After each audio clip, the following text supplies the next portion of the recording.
What if I told you some of your thoughts aren't really yours? What if the fear you feel, the anxiety that hits you for no reason, the quiet voice that tells you you're not enough, what if that didn't start with you? And here's the uncomfortable question.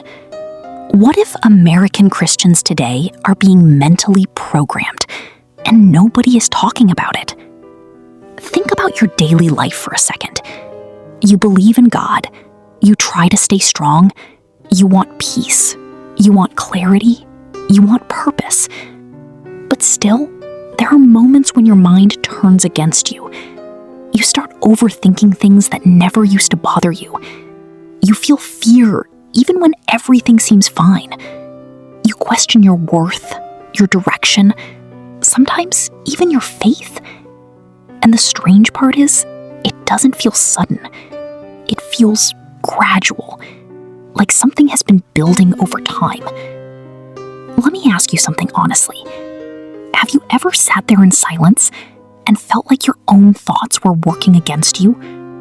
Like no matter how hard you try to stay positive, something keeps pulling you back into doubt? If you felt that, you're not alone. But here's what most people don't realize. There's a reason behind it. In psychology, there's something called mental programming. It's the process where repeated exposure to certain messages slowly shapes the way you think without you even noticing. Every day, you are being influenced by what you watch, by what you scroll, by what you hear, by what you compare yourself to. Negative headlines, fear-based content, constant comparison, subtle messages telling you that you're behind, that you're lacking, that you're not enough. At first, you ignore it. But over time, those messages start forming patterns in your mind. I'm not doing enough. I'm falling behind. What if something goes wrong? Why does everyone else seem ahead of me? And here's where it gets dangerous. When a thought repeats enough times, your mind stops questioning it. It starts accepting it as truth. But here's the twist most people miss. This isn't just psychological. It's spiritual. Because the real battle isn't happening around you. It's happening within you. The enemy doesn't need to destroy your life directly. He just needs to influence your thinking. Because if your thoughts are weak, your decisions will be weak. And if your decisions are weak, your direction will slowly drift away from where you're meant to be. Let me ask you something real. Have you ever believed a negative thought about yourself, even when deep down you knew it wasn't true? That's not just insecurity. That's influence. There was someone who went through this exact thing.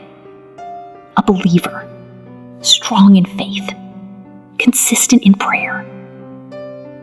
But slowly, something changed.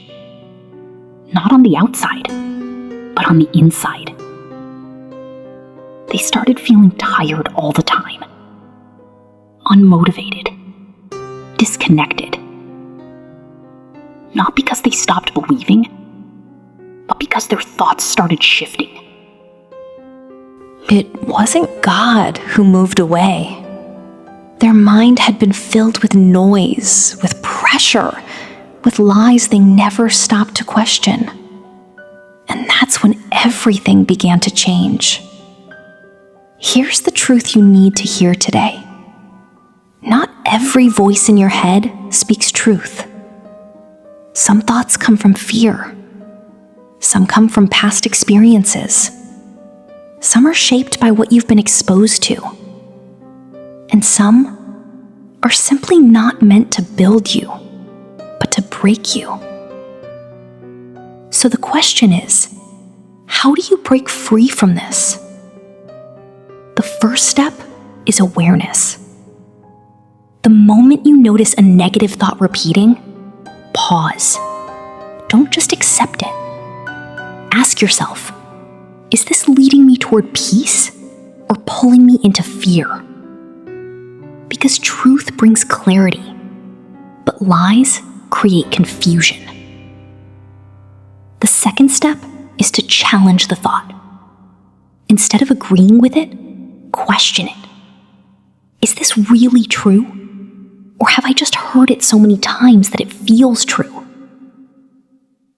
And then comes the most powerful step. Replace it. Because your mind doesn't stay empty. It always holds something. So if you remove a lie, you need to replace it with truth. And that's where your faith becomes your strength. The truth found in the Bible doesn't just inspire you, it reshapes the way you think. When your mind says, I'm not enough, truth reminds you that you were created with purpose. When fear says, what if everything goes wrong? Truth reminds you that you are not in control, but God is. When doubt says, you're alone, truth reminds you that you are never abandoned.